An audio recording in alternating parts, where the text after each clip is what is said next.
Hello， 大家是记得。Hello， 大家好，我是思思。我们俩在一起已经快4年了，然后有很多朋友一直很好奇我们俩的故事，所以今天想和大家聊聊天，说像我们这样和外国人谈恋爱。因为我对于他而言是外国人，他对于我而言也是外国人，我们都是老外。今天的视频其实就是想和大家分享一下，像我们这样的跨国恋爱，是不是真的像看起来这么美好？就是都会有哪些好处，或者说会遇到哪些问题？那我们从哪里开始呢？先说不好的吧。OK， 我觉得可以。第一个点应该就是沟通。Communication is one of the most important things in a relationship, if not the most important。你觉得呢？我觉得肯定是的，就是沟通应该是任何一段情感建立的基础吧，不仅仅局限于语言沟通。我们两个呢，其实还挺特殊的，就我感觉很多的异国 CP， 他们都是可能中国的那一方刚好出去留学了，然后遇到了外国的那一方。但是像我们两个人呢，是反过来的。对，我是在中国读书，然后遇到了苏苏。然后像我呢，是完全没有任何留学经历的，包括我的本科读的也是艺术院校，我甚至连4、6级都是没有考过的。那我们艺术院校它其实并不会像普通的高校，它会要求你一定要考了这个英语的等级考试，然后才能毕业。我们没有要求的，所以我们就没有人考。没必要啊。所以呢，我的这个英语水平啊，在认识你之前，保守的说，应该大概就是一个高中水平，不咋地。谦虚。反正我们生活中基本上都是用中文来沟通的。杰里德他确实他的中文水平还是比较好的，反正你认识我之后，你的中文水平肯定是更好了。确实，其实我记得我们在一起的那个第1年，我们拍过一个视频，就是我跟你讲24个小时的英文，然后说实话，那个视频拍的还挺费劲的。我说的是那时候啊。你是在说跟我交流很累吗？如果是英文的话，对，那时候 not now. Your English is super good now. The rest of the videos just speak English. What do you think?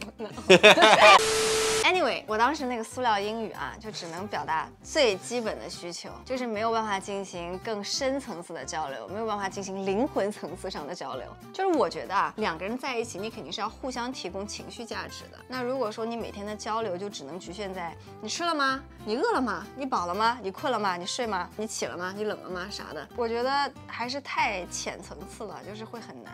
确实会挺难的，这一点我们放在不好来讲，其实也不算是缺点吧。准确的说，应该算是一个比较大的困难。像我们俩的话，其实沟通这个方面已经算是挺顺利的，就挺好的，基本上没什么问题，没什么障碍。但是我知道很多跨国情侣可能会在沟通上有一些问题。所以呢，如果说你即将或者准备开展一段跨国情感，那么沟通这个问题肯定是需要重视的。第二个就是饮食文化差异。你们肯定要说了，大家会在网上看到现在有很多的视频，就是关于外国人吃中餐，然后赞不绝口的。包括我们也有时候会拍一些朋友啊、家人啊的这种中餐 reaction 视频，对吧？但是啊，我觉得 reaction 是一回事儿，但如果说你要去长期每天吃一个食物，那就是完全另外一回事了。吃东西这个习惯你是长时间养成的，所以如果你要突然的去改变这个习惯，是有一定难度的。你突然改变它，其实还是会感觉到的，我觉得。对，哪怕你觉得这个东西啊，单一的看觉得特别好吃，特别喜欢，但是就是让你突然一改这么多年的习惯，每天去吃它，一定多少会有点不习惯的。其实我们在加拿大的时候还好，隔1、2周还是会去 TNT 买一点什么肠粉啊、什么馄饨啊等等的一些，可以放在家里的冰箱，就冷冻在那边。我感觉特别就是早餐，我真的会更 prefer 吃馄饨啊这种的，就是热的东西。馄饨也挺好的，我挺喜欢馄饨的。总之，我觉得东西方饮食习惯的这个方面还是有很大的区别。像我们家啊，就是属于以吃中餐为主，然后偶尔会辅以一些汉堡、意大利面、 cereal， 哦，还有 bagels， 我真的喜欢 bagels，I love bagels。Oh, we don't have cereal though， 我要赶紧去下单。第3就是和家人的距离。我觉得啊，这一点应该是所有的跨国婚恋最主要的一个痛点。这个点其实对我来说可能是最难的。我的父母在加拿大，苏苏父母在中国，我们2个人在一起，那你最终肯定还是要面对一个问题，就是总有一个人没办法陪在父母身边。这个问题其实有一点点无解，除非你可以把双方父母都挪到一个国家，但是这个还是挺难的。是啊，那肯定需要钱，你需要地方，需要他们愿不愿意啊，对吧？他们不愿意，那是最难的，好吗？你有对钱，你有什么都有，然后他们不愿意，那就很麻烦呀。而且啊，我觉得就是我这边其实还好，因为我这一代人基本上都是独生子女嘛，我们家加我在内就仨人，但是你还是挺典型的西方家庭，就是你家里不是只有一个孩子，你上面还有哥哥和姐姐。是的。那 OK， 我们退一万步说啊，好，我们有钱有地方，你爸妈也非常愿意，听起来不错啊。对吧？就大家搬到这里，那万一他们想你哥哥和你姐姐怎么办？对啊，就是不是很现实，因为你还需要把他们搬过来嘛，不可能的，不存在的。就是你把他们搬过来，他们还有自己的另外一半的家庭 Right 那另一半的家庭可能又还有其他的子女，子女还有另外的家庭，就真的很难。对，就这个问题会稍微有一点。我觉得我的这个情况还是更特殊，因为 like 我哥也不在加拿大，他住国外。然后我也住国外，真的比较复杂。像我们两个人呢，其实就属于杰里德这边牺牲的会多一点，因为我们主要在中国生活，就离他的家还是会更远一点。对，就这个对我来说真的是 the most difficult part of this relationship。我觉得，其实，在疫情之前还好。比如说赚了足够的钱，你可以说偶尔回去，比如说每一年什么的去看父母。但是疫情之后呢 ，it's like we couldn't even go back。对，就是他差不多3年没办法回去。对，反正现在其实越来越好 ，but like hopefully it'll get better and better because flights are still quite expensive. Things are looking a lot better now. We're a lot happier than we were before, right? 反正沉重的话题我们就先聊到这里，我们接下来说说这种跨国婚恋的好处。Yes, the good stuff. 首先肯定是语言学习。我之前啊，就是在互联网上就经常看到一个说法，说如果说你想把英语学好，最快的方式就是找一个外国男朋友。你在利用我？其实之前经常有人会跟我说 like 哦，你应该跟我们中国姑娘一起谈恋爱，这样你可以就是好好学中文什么的，就类似这样的话。我每次就是 like what， 就有点离谱吧，就跟这个理由有点离谱。确实是挺离谱 ，right？ 但确实，我觉得我们两个人在这段感情中，中英水平都有很大的提升。像杰里德。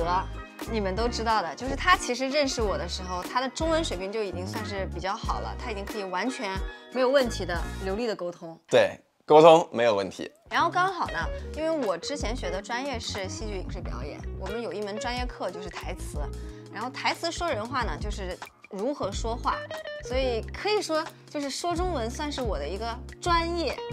所以我觉得就是可以帮助他在很多说中文的细节方面有一些帮助吧，就比如说像什么音调啊，然后重音啊、停顿啊这些东西，对你应该还是有一些帮助的吧？那肯定，那肯定啊！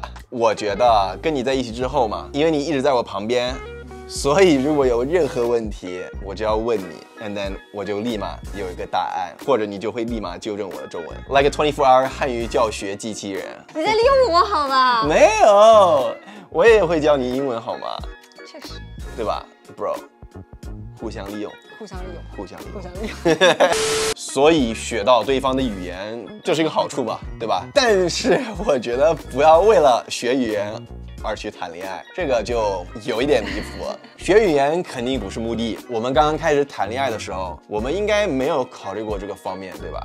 没有，对吧？OK， 第二点就是过年，这个我要来说。你们知道，就是对于中国人。过年真的是非常根深蒂固的执念，不管你在任何地方，只要情况允许、条件允许，你过年一定会是需要回到父母身边一起过的。然后呢，我的原生家庭在这个事情上的处理呢，就会有那么一点点问题。我是独生子女嘛，然后我爸呢又刚好是我爷爷的独子，我爷爷就只有他这一个儿子，所以在他们那边的观念里，就觉得我作为孙女儿，过年过春节是必须要回到爷爷家的。